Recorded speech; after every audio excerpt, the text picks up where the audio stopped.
நண்பர்களே பார்த்தீங்கன்னா இங்கே ஒரு குருவி வந்து கூடு கட்டியது. இந்த கூடு வந்து மழை பெய்தால் பின்னர் இந்த குருவி கூடு கட்டுவை நிறுத்திவிட்டு வேறு இடத்துக்கு சென்றுவிட்டது. இந்த கூடை பார்த்தீங்கன்னா இடையில் நிறுத்தப்பட்டிருக்கு, கட்டிய கூடு இடையில் நிறுத்தப்பட்டிருக்கு நண்பர்களே. பிறகு வேறு இடத்துல அந்த குருவி பின்னர் இந்த மழை முடிந்த பிறகு வேறு இடத்துல கூடி கட்டியது. அந்த கூடை காற்று நண்பர்களே நீங்கள் பார்த்தீங்கன்னா இதுதான் அந்த குருவி பின்னர் கட்டிய கூடு. இந்த முதல் கட்டிய கூடை கைவிட்டு விட்டு பிறகு வேறு ஒரு கூடு கட்டியிருக்கு. இதுதான் அந்த கூடு. இந்த கூட்டுக்கு நடுவில் பார்த்தீங்கன்னா முட்டையெல்லாம் விட்டு இருக்குது.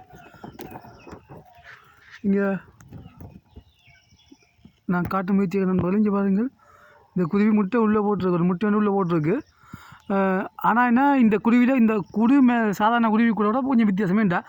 இன்னொரு பக்கத்தாலேயும் துவாரம் இருக்குது, இந்த பக்கத்துலேயும் ஒரு துவாரம் இருக்குது. ரெண்டு போக்குவரத்து வழியாக இந்த குருவி செய்து வச்சுருக்குது. பார்த்தீங்கன்னா இந்த பக்கத்தாலேயும் போக முடியும்.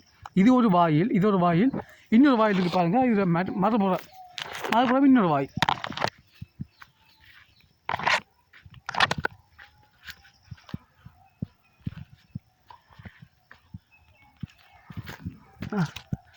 இந்த பக்கம் பார்த்தீங்கன்னா இன்னொரு வாயில் ஒன்று இருக்குது.